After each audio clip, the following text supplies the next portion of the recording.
Big boss Malayalam season 6-ൽ ഇന്ന് big boss ആ ഒരു ആദ്യത്തെ ടാസ്ക് റദ്ദാക്കിയതിനു ശേഷം രണ്ടാമത് വീണ്ടും അതേ ടാസ്ക് തന്നെ തുടർന്നു. പക്ഷേ അതിലൊരു വ്യത്യാസം എന്ന് പറയുന്നത് വിധികർത്താവ് ജിൻഡോ ആയിരുന്നില്ല.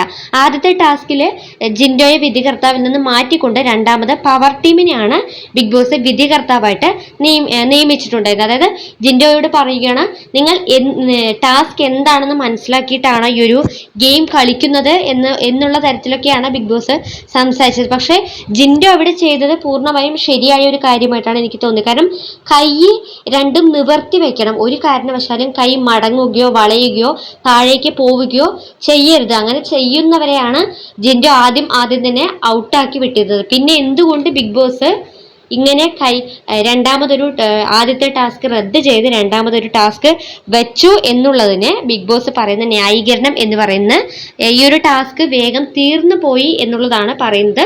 പിന്നെ ബിഗ് ബോസ് പറയുന്നത് രണ്ടാമത് കുറച്ചൊരു അയവ് കൊടുത്തു. അതായത് കൈ കുറച്ചൊന്നും മടങ്ങിയത് കൊണ്ടോ കൈ കുറച്ചൊന്നും താഴോട്ട് പോയതുകൊണ്ട് പ്രശ്നമില്ല, അങ്ങനെ കുറച്ചൊരു അയവ് കൊടുക്കാം എന്നുള്ളൊരു മട്ടിലാണ് ബിഗ് ബോസ് രണ്ടാമത് ആ ഒരു റൂള് വെച്ചത്. പക്ഷേ ഇത് കണ്ടപ്പോൾ എനിക്ക് തോന്നിയത് എന്താണെന്ന് വെച്ചാൽ, ആദ്യം ബിഗ് ബോസ് നമ്മുടെ ആദ്യത്തെ ടാസ്ക് ലെറ്ററിൽ വായിച്ച അതേ കാര്യങ്ങൾ തന്നെയാണ് രണ്ടാമത് ടാസ്ക് ലെറ്ററിലും വായിക്കുന്നത്.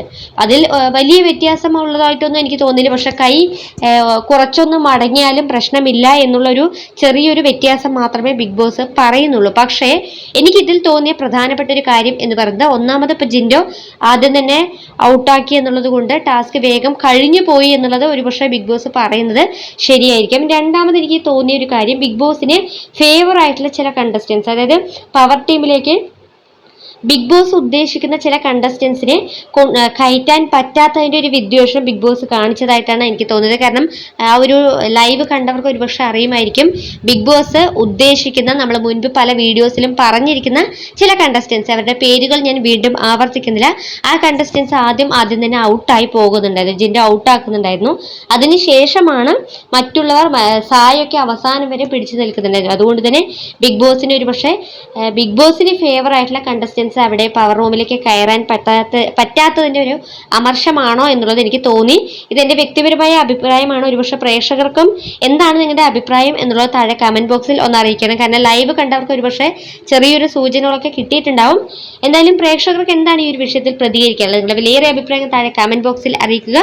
ബിഗ് ബോസ് മലയാളം സീസൺ 6 കൂടുതൽ ലൈവ് അപ്ഡേറ്റുമായി വീണ്ടും നമ്മൾ കൂടിച്ചേരുന്നത്.